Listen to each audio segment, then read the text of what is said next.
Parsha 101, Haftarah 101. This week's Haftarah is for Parshas Yisro, and Yisro is the Torah portion where the Jewish people get the Torah, and describes all that. So now the Jewish people, they've left Egypt, and they've crossed the sea, etc., and they're on the way now to Har Sinai to get the Torah. So Yisro, who's Moshe's father-in-law, comes with Moshe's wife and children to meet up with them, and everybody gets to be there for the giving of the Torah. And what occurred at the giving of the Torah was massive. Not just, oh, we finally got the Torah, yes, but also great revelations occurred, and the whole world changed, because now it's bringing heaven down to earth, that the earth can now become a place that can be transformed, that can be made spiritual, that when we do Torah mitzvahs in the world, it actually affects it. So there were great revelations that occurred during that time at Har Sinai, during the time of giving the Torah, etc. So this week's Haftarah is from the book of Isaiah, Yeshaya, and it speaks about a vision that Isaiah had, Yeshaya had of the heavenly throne. And he speaks about how I saw this throne, and I saw God sitting upon this lofty throne, and his feet filled the temple, etc.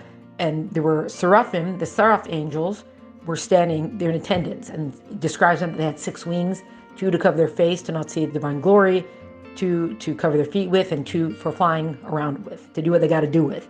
And one is calling to the other, and they're saying, Kadosh, Kadosh, Kadosh, that God is holy, and his holiness fills the heavens and the earth, etc. And then it actually kind of shifts a little bit and speaks about, God says, who am I going to send to give a message to the people? And Isaiah says, that's going to be me.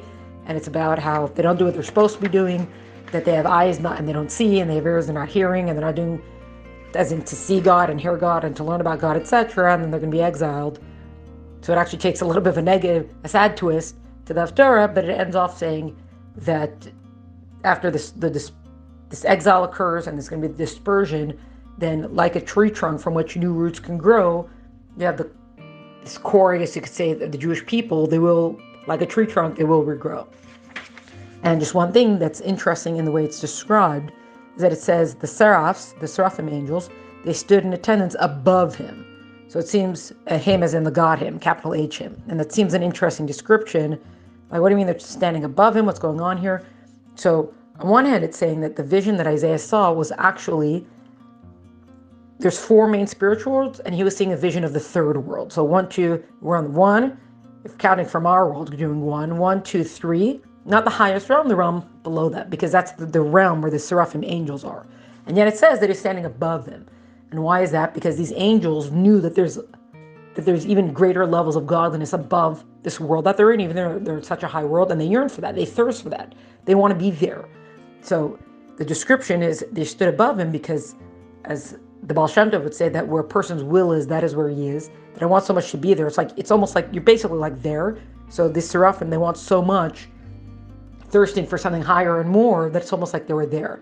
And of course, this is something that we can think about of, first of all, when really genuinely thinking about other people, that puts us kind of with them in that regard. And also to know that deep down, this is what we truly want for these unite with God and the revelations of God, etc. And so, but the deep will, this is something we can reveal within ourselves, to admit to and embrace to wanting to pursue God, Torah, Judaism, etc. And that's Haftarah.